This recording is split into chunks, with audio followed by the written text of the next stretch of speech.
चलिए question number 3 देख लेते हैं। कहता है the shape of the garden is rectangular in the middle. बीच में ये देखो, ये रेक्टेंगुलर दिखाई दे रही है, बीच में ये रेक्टेंगुलर फिगर है। And the semi circular, semi circular किधर है? बाहर की तरफ सेमी सर्कुलर है। At the end of the shown in the diagram, diagram के अंदर दिखाया गया है। Find the area and the perimeter of this garden. इस पूरे गार्डन का हमें क्या निकालना है? एरिया निकालना है और क्या निकालना है? पेरीमीटर निकालना है। ठीक है, आप बहुत ध्यान से देखेंगे। ठीक है, देखो बीच में तो मुझे रेक्टेंगल दिखाई दे रहा है, तो क्या मैं ये वाला जो एरिया है बीच वाला, ये इसमें तो क्या मैं निकाल सकती हूँ? Area of rectangle. बिल्कुल हम निकाल सकते हैं एरिया ऑफ रेक्टेंगल। इसमें तो हम लगा देंगे, कहेंगे फटाफट से निकालते हैं area of rectangle. Yes, right. अच्छा, ये एक सर्कल है, सॉरी ये एक सेमी सर्कल है और यहाँ पे भी एक सेमी सर्कल है। इन दोनों को बोलो इधर आओ जरा। ये एक सेमी सर्कल और ये दूसरा सेमी सर्कल, क्या दोनों मिलकर एक ये पूरा सर्कल बना रहे हैं? यस और नो? किसी को डाउट है तो बोलो। देखो सेम रेडियस पर बना हुआ है, कोई अलग नहीं है। दो अलग ऐसा नहीं हो सकता, एक ना बेचारा इतना छोटा सा और एक इतना बड़ा सा लिया और मैं कह दूं ये दोनों मिलकर सर्कल बना रहे। No, they have same radius, right. तो इन दोनों का रेडियस बिल्कुल सेम है, इसीलिए इन दोनों को यहां से मैंने हाफ बुलाया, यहां से मैंने हाफ बुलाया और उसको हमने क्या बना दिया? पूरा सर्कल। अब मुझे इसका भी एरिया निकालना है, तो क्या होगा? ये एरिया ऑफ सर्कल। अब किसी बच्चे को अगर यहाँ डाउट है तो वो दोबारा देखिए। अगर मान लीजिए मैं सिर्फ इस वाले एरिया का निकालना चाहती हूँ, मैं क्या करना चाहती हूँ? इस वाले एरिया का निकालना चाहती हूँ, तो मैं क्या इसको सेमी सर्कल बोल सकती हूँ? बिल्कुल बोल सकती हूँ। अब एरिया ऑफ सेमी सर्कल क्या होगा? Pi r square divided by 2।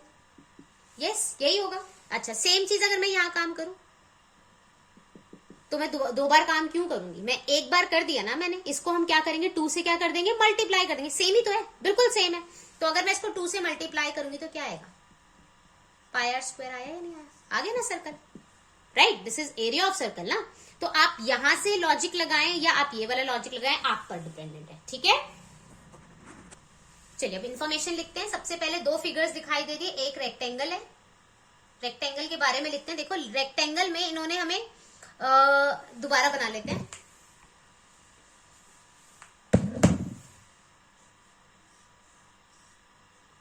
Seven metre था ये और यहाँ पे इन्होंने ये ऐसे दिया हुआ था और ये पूरा यहां से लेकर यहां तक कितना है?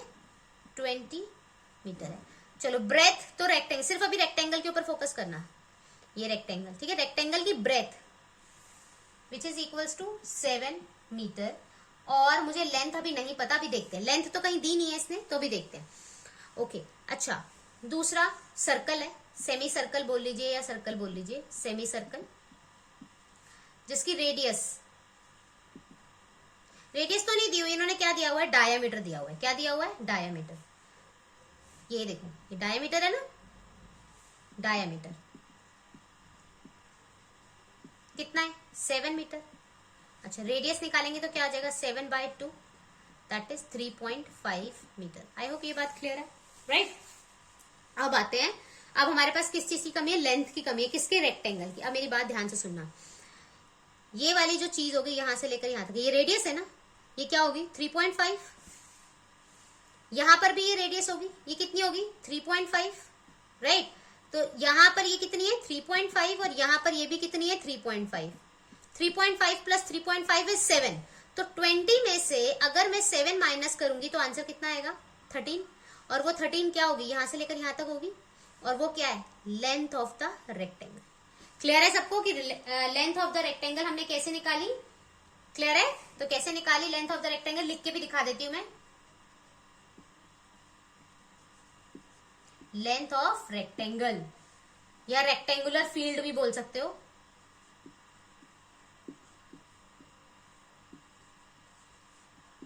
-20 3.5 which is equals to 13। Units क्या यूज करिए? मीटर। तो 13 मीटर, ये आ गया हमारे पास 13 मीटर। आई होप इतनी बात क्लियर है। अब उन्होंने क्या बोला है जी? हमें एरिया निकालना है इस पूरी फिगर का। निकाल लेते हैं। एक बार में निकाल सकते हैं तो एक बार में निकाल लीजिए, अलग अलग निकालना है तो आपकी मर्जी, आप अलग अलग निकाल सकते हैं। ठीक है, सबसे पहले area of rectangle L into B which is equals to, L कितना है? 13 into 7 which is equals to 91 meter square. Done. फिर एरिया ऑफ सेमी सर्कल कितने हैं, कितने सेमी सर्कल आपके पास? 2, तो 2 into pi r square by 2। ये एरिया ऑफ सेमी सर्कल पता है ना, ये होता है, ठीक है। और कितने हैं मेरे पास? 2 हैं।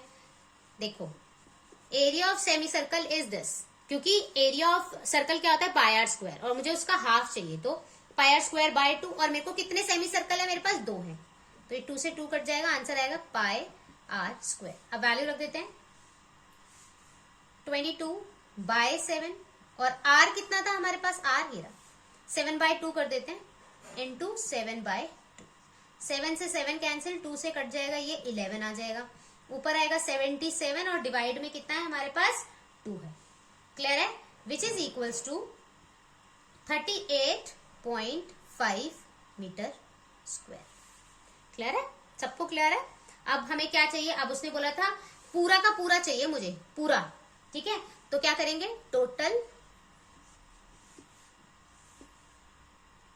Total area of garden which is equals to 91 plus में 38.5 which is equals to 129.5 meter square.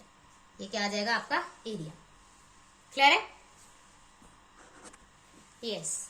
अब बारी आती है पेरीमीटर की, ठीक है। ध्यान से देखें, पेरीमीटर का मतलब होता है कोई भी फिगर जो कि बाहर से बाउंड्री होती है ना, वो हमारा क्या होता है? क्लोज फिगर होनी चाहिए, वो हमारा पेरीमीटर होता है। जैसे मान लीजिए मैंने ये फिगर बना दी, ये फिगर बनाई, plus plus plus plus plus, इन सबका जो सम होता है। कोई भी ऐसे नहीं हो सकता, कभी भी ऐसे नहीं हो सकता कि आप ऐसे फिर ऐसे और फिर ऐसे, ठीक है। अब मैं बोलूं इसका पेरीमीटर निकालो, आपको मैम इस लाइन मान लो ये 5 है, ये 7 है, और मान लो ये 6 है, ठीक है, और ये आपको दी हुई है 5। तो आप क्या करेंगे? आप 5 ये वाला, फिर ये वाला 7, फिर ये वाला 6, सिर्फ इनको ऐड करेंगे। आप ये बीच में जाके तोड़ कर नहीं जाएंगे अंदर, राइट। तो यहां पर भी बहुत सारे बच्चे गलतियां कर देते हैं, कहते हैं अच्छा मैम ठीक है, पेरीमीटर ऑफ रेक्टेंगल लगाते हैं, पेरीमीटर ऑफ सेमी सर्कल निकालते हैं, दोनों को ऐड कर देते हैं। नो, मुझे सिर्फ बाउंड्री चाहिए, इसकी सिर्फ बाउंड्री चाहिए, अंदर वाले पार्ट को तोड़ कर नहीं निकालना कि मैम मुझे इसे भी तोड़ना है। नो, अगर मैं बाउंड्री देखूं, बहुत ध्यान से देखना, ये पूरी की पूरी लेंथ उन्होंने हमें 20 दी हुई थी, जिसमें हमने क्या किया था, यहां से लेकर यहां तक की जो लेंथ थी वो निकाली थी 13। तो इसका मतलब मुझे एक ये 13 चाहिए, एक ये 13 चाहिए। बाहर वाले एरिया में यही आ रहा है 13 13, और ये बाहर है। सर्कल का बाउंड्री पार्ट क्या कहलाता है? सर्कमफ्रेंस कहलाता है या नहीं कहलाता? राइट। फिर एक सेमी सर्कल यहां से ले लेते हैं, एक सेमी सर्कल यहां से लेते हैं, दोनों मिलकर क्या बना रहे? पूरा एक सर्कल बना रहे। सर्कल का क्या चाहिए मुझे? Boundary part, that is circumference. तो क्या निकालूंगी मैं? सर्कमफ्रेंस इन दोनों के लिए, यस और नो। और मुझे ये नहीं चाहिए, ये मत करना कि मैम इसको तोड़ लेते हैं, इसको तोड़ लेते हैं, नो, सिर्फ बाउंड्री, ओनली बाउंड्री। क्लियर है? तो हम क्या करेंगे? देखो, पेरीमीटर ऑफ 2 सेमी सर्कल्स क्या आएगा? देखो क्या आएगा, देखो ये तो हाफ था, अगर मैं वैसे लिखूं तो क्या लिखेंगे? हाफ। सिर्फ इसकी बात कर रही हूं मैं, सिर्फ इसकी। तो वैसे क्या होता है सर्कल का? 2 पाई आर, राइट। और मुझे हाफ चाहिए तो मैं इसको 2 से डिवाइड कर दूंगी तो पाई आर आएगा, यस और नो। तो ठीक है, एक पाई आर तो मैंने इसके लिए लगा दिया, और दूसरे के लिए भी क्या लगाएंगे? पाई आर।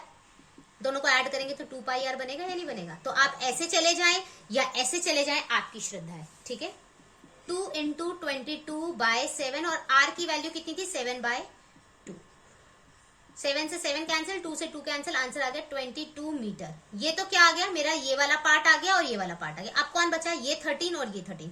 तो अब क्या लिखेंगे हम लिखेंगे perimeter of garden, perimeter of garden which is equals to 22 plus में 13 प्लस में 13 which is equals to 48 metre.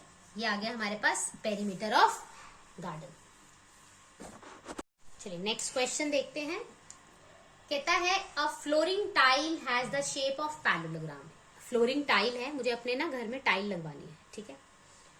Okay, whose base is 24 centimetre and the corresponding height, base and height किसकी दे रखी है मुझे, पैरेललोग्राम की, राइट,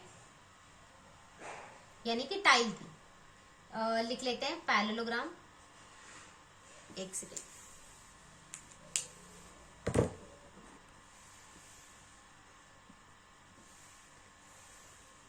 हमें base दिया हुआ है उन्होंने,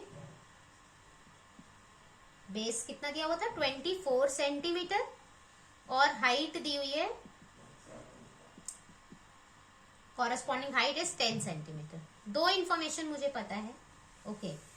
इसके बाद वो मुझे कहते हैं कि आपको ना बतानी है how many such tiles are required to cover a floor of a area 1080 meter square. अब मेरी बात ना बहुत ध्यान से सुनो, क्वेश्चन को भूल जाओ। मुझे ना ऐसा करना है, मेरे ना घर में ये फ्लोर है और इसमें ना टाइल्स लगानी है, ठीक है। तो अब मुझे टाइल्स लगानी है, ठीक है, मैं समझ गई। अब वो मुझे बोलेगा मैम मैं टाइल वाले को बुलाऊंगी और मैं बोलूंगी भाई मुझे टाइलें लगानी है, बताओ जरा क्या किया जाए। वो कहेगा कि मैम ठीक है लग जाएगी टाइलें, आप बताओ साइज क्या चाहिए आपको। मैंने कहा ऐसा करो इतना साइज ले लो, इतना साइज ले लो, ठीक है। तो मैंने बता दिया मुझे इतने साइज की चाहिए, ठीक है। अच्छा, तो अब मैं उससे पूछूंगी ना भैया कितनी टाइलें खरीद के लाऊं, 10 लाऊं, 15 लाऊं, 20 लाऊं, 25 लाऊं, 50 लाऊं, कितनी लाऊं। ऐसे तो नहीं जाके मार्केट में कहूं अच्छा इस साइज की टाइलें दे दो मुझे, नहीं, मुझे पूछना पड़ेगा। तो कहेगा अच्छा मैडम रुको, मैं पहले आपकी जमीन का, आपके फ्लोर का पहले एरिया निकाल लूं। क्या करेगा वो, पूरा एरिया निकालेगा, ठीक है जी, निकाल लेगा, निकाल लिया। फिर क्या कहेगा, एक छोटे वाले टाइल का निकालेगा और फिर क्या करेगा, बड़े वाले से छोटी वाली टाइल को क्या कर देगा, डिवाइड कर देगा। क्या कर देगा, डिवाइड कर देगा। अच्छा, इसी क्वेश्चन को दूसरी तरीके से सीखो। मेरे घर में ना एक पानी का म्यूट जग है, ठीक है, उसके अंदर पानी भरा हुआ है। मैंने ना नंबर ऑफ ग्लासेस ना 10 ग्लास में पानी डाला, 10 ग्लासेस में पानी डाला और वो इसके बराबर आया। वो क्या हुआ, जितना पानी इसके अंदर था वो सारा का सारा पानी ना मेरे इस 10 ग्लास में आ गया। तो मैं क्या कहूंगी, इन 10 को मिलाओ और इस एक को मिलाओ, ये दोनों बराबर होंगे। यस, राइट, सेम चीज इस दीवार का या इस जमीन का, इस फ्लोर का जो एरिया होगा वो इक्वल होगा एरिया ऑफ किसका, जो मैं टाइल यूज करने वाली हूँ, एरिया ऑफ टाइल। कितनी मुझे नहीं पता, 1 2 3 4 5 6 मुझे नहीं पता, मैं नंबर ऑफ को n दे देती हूँ। n का मतलब नंबर ऑफ टाइल्स, ठीक है, number of tiles which is equal to area of आपका जो भी फ्लोर है। यस और नो, क्लियर है ये बात। इन दोनों का एरिया कैसे होगा, बिल्कुल सेम होगा। तो अब हम क्या करते हैं, जब भी आपको नंबर ऑफ निकालना हो, नंबर ऑफ टाइल्स जैसे मुझे यहां निकालनी है, तो मैं क्या करूंगी, जो बड़ी फिगर होती है, देखो जैसे वैसे देखो, ध्यान से देखो, ये चीज यहाँ पे मल्टीप्लाई में इधर जाएगी तो किसकी होगी, डिवाइड की होगी। तो क्या लिखेंगे, area of floor divided by area of tiles.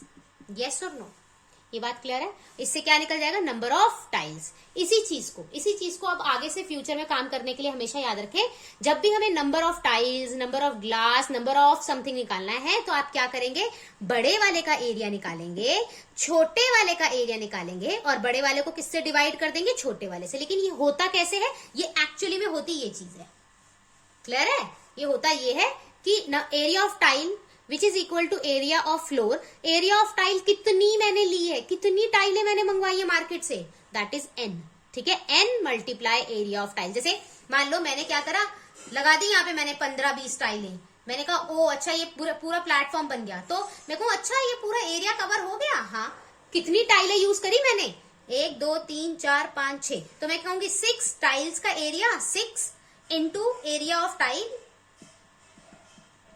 Equal to ये जो भी है, रेक्टेंगल दिख रहा है, एरिया ऑफ रेक्टेंगल। यस और नो, आई होप ये बात क्लियर होगी। अब मैं क्या करूंगी, क्या मैं इसको इधर डिवाइड की फॉर्म में ला सकती हूँ, बिल्कुल ला सकती हूँ। अगर मुझे ये नहीं पता हो और मुझे ये निकालना है, या इन तीनों में से कोई भी 2 इंफॉर्मेशन दी और तीसरी निकालनी है, राइट। हो सकता है वो एरिया ऑफ रेक्टेंगल पूरा दे दे आपको, हो सकता है आपको ये ना दे, वो कहे बताओ एरिया कितना लिया आपने, ये पूछ ले, या आपको टाइल ना दे, नंबर ऑफ ना दे तो तीनों में से ना 2 इन्फॉर्मेशन दी जाएगी और एक आपको निकालनी होगी। ये चीज आप क्लियर रखें, ठीक है। अब अपना क्वेश्चन देखते हैं, अब आपको अच्छे से समझ आएगा। क्वेश्चन देखते हैं।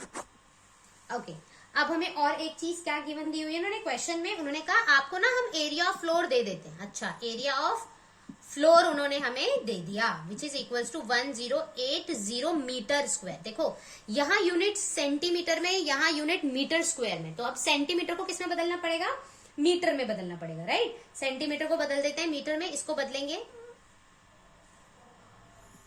24 divided by 100 which is equals to 0.24 meter. Same चीज इसको करेंगे 10 divided by 100 which is equals to I hope ये पता है, ये सब चीजें मेरे को बताने की जरूरत नहीं है, क्लियर है।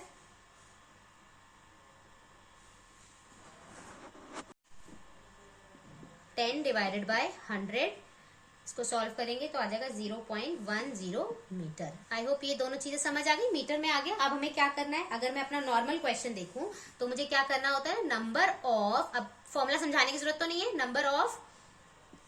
नंबर ऑफ टाइल्स, मुझे नहीं पता मुझे कितनी टाइल्स यूज करनी है, multiply area of tile equal to area of floor. Clear है। तो नंबर ऑफ टाइल्स तो मुझे नहीं पता, इसका नाम दे दे, एन दे देती हूँ, या चलो ऐसे लिख देते हैं, नंबर ऑफ टाइल्स हमें तो नहीं पता कितनी है, एरिया ऑफ टाइल निकालना है। और वो टाइल कौन सी फिगर दी हुई इन्होंने, उन्हें बोला ये पैरेललोग्राम है। तो पहले पैरेललोग्राम निकाल लेते हैं पहले, एरिया ऑफ पैरेललोग्राम या टाइल, ठीक है, which is equals to base into height. पता होना चाहिए एरिया ऑफ पैरेललोग्राम क्या होता है, एरिया ऑफ पैरेललोग्राम कितना होता है, बेस इंटू हाइट। बेस हमें कितना दिया हुआ है, देखो यहाँ पे निकाला था हमने 0.24 और हाइट कितनी है हमारे पास 0.10 which is equals to 0.024 meter square, ठीक है, 0.024 मीटर स्क्वायर। ये हमारी एक टाइल का एरिया आ गया। अब ये फॉर्मूला यूज करते हैं, number of tiles into area of tile कितना है 0.024 meter square which is equals to area of floor which is equals to 1080 meter square. अब ये मल्टीप्लाई टर्म इधर चली जाएगी तो किसकी हो जाएगी, डिवाइड की। Number of tiles equals to 1080 divided by 0.024, right. इसको हम कैंसिल आउट कर देते हैं, 1080,000 divided by 24 which is equals to आ जाएगा 45,000 टाइल्स। मतलब मुझे अपने फ्लोर पे टाइल लगाने के लिए कितनी टाइलें मंगवानी पड़ेगी मार्केट से, 45,000 टाइल्स। आई होप ये क्वेश्चन क्लियर है, वेरी इंपॉर्टेंट क्वेश्चन।